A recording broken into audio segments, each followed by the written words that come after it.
In the glamorous world of Miami Beach, Bernice Novack, widow of famed Fontainebleau builder Ben Novack Sr., lived a life of prestige and opulence. However, the splendor crumbled in 2009 when Bernice was found dead, initially deemed an accident. The real story, however, was yet to unfold. Despite Bernice's wealth and prior fame, authorities failed to question the circumstances surrounding her death until 3 months later, when her son, Ben Jr., was brutally murdered. Investigative deficiencies came to light, thanks to the tenacity of journalist Julie Knight-Brown, who exposed the oversights in the case. The turning point came when a hired killer, in custody for Ben Jr.'s murder, confessed to both crimes. Authorities, prompted by a confession detailing Bernice's murder, took a closer look at the case.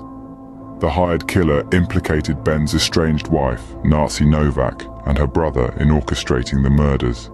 In the subsequent trial, Narcy Novack and her brother were found guilty of arranging the murders to secure the family wealth. The defense pointed fingers at Narcy's daughter, May Abad, suggesting a motive to inherit the vast estate, including valuable Batman memorabilia. The prosecution argued Narcy's fear of losing wealth to her husband's mistress. The courtroom drama concluded with Narcy Novack sentenced to life in prison. The case exposed a web of greed, betrayal, and violence within the Novack family, leaving an enduring mark on their once glamorous legacy. December 20th, 1996, the streets of Norman, Oklahoma, bore witness to a chilling event that would forever haunt the community. The disappearance of Julie Busken, a young and promising ballerina whose absence sent tremors through the city's core. But what initially appeared as a straightforward missing persons inquiry soon unraveled into a labyrinth of deceit and despair, plunging investigators into a web of darkness from which there seemed no escape. Julie Busken, a 21-year-old scholar hailing from Benton, Arkansas, had recently bid farewell to her collegiate years at the esteemed University of Oklahoma. With aspirations gleaming on the horizon, Julie stood on the brink of a radiant future, her dreams seemingly within arm's reach. Yet fate had other plans, as tragedy descended upon her with an unforgiving hand, shattering the tranquility of her modest abode nestled within Norman's heart. 8 years of painstaking detective work led authorities to the shores of Lake Stanley Draper, where Julie's lifeless body was discovered, bound, raped, and shot in the back of the head. As investigators combed through the evidence, they uncovered a trail of clues, each one more perplexing than the last.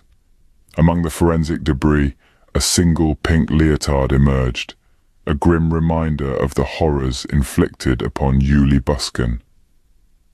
Enter Anthony Sanchez Jr., a young man ensnared in the tangled web of suspicion.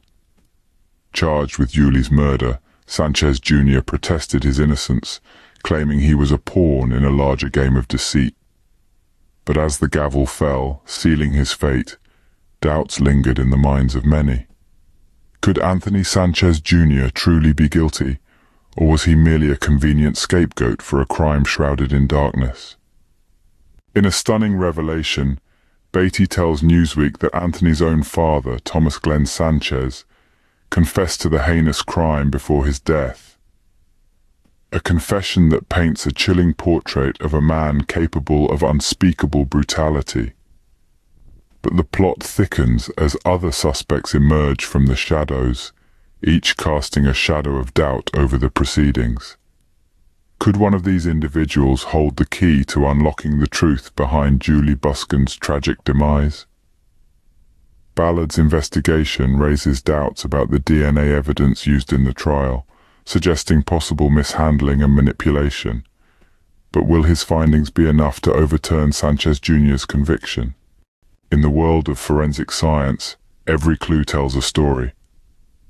But in the case of Anthony Sanchez Jr., the ultimate truth remains shrouded in mystery. As the shadows of doubt loom large, one question lingers in the air. Who truly holds the key to unlocking the secrets of Julie Busken's tragic fate? The state of Oklahoma has executed a man who kidnapped, raped, and murdered a 21-year-old University of Oklahoma student back in 1996. How far would someone go to manipulate love? Deep in the serene suburbs of Melbourne, a tale of deceit and manipulation was about to unfold.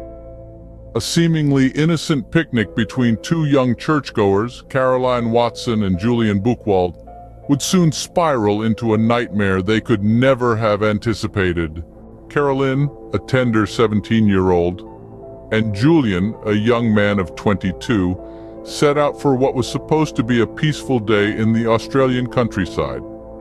Little did Carolynne know, this blissful outing was about to take a terrifying turn.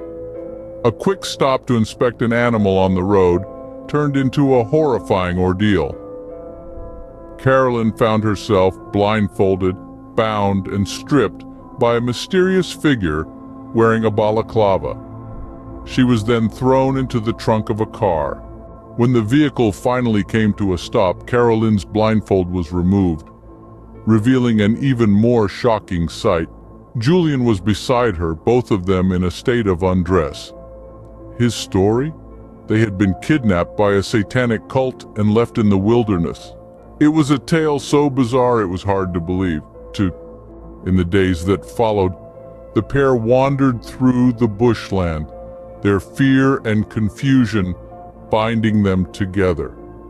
Despite their shared religious beliefs, Julian suggested they marry and consummate their union to keep warm, which raised unsettling questions.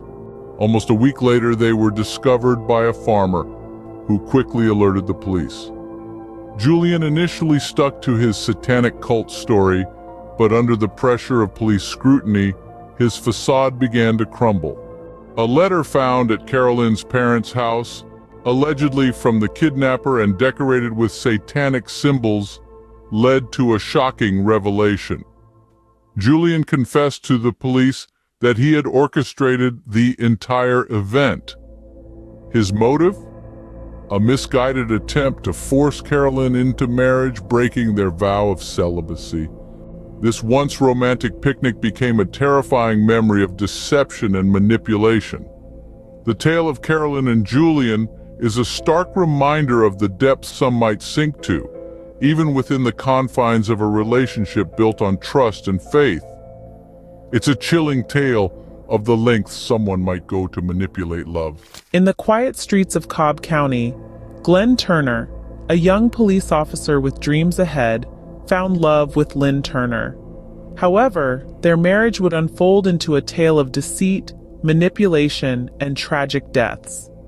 Glenn's family and friends had reservations about Lynne, describing her as cold and controlling.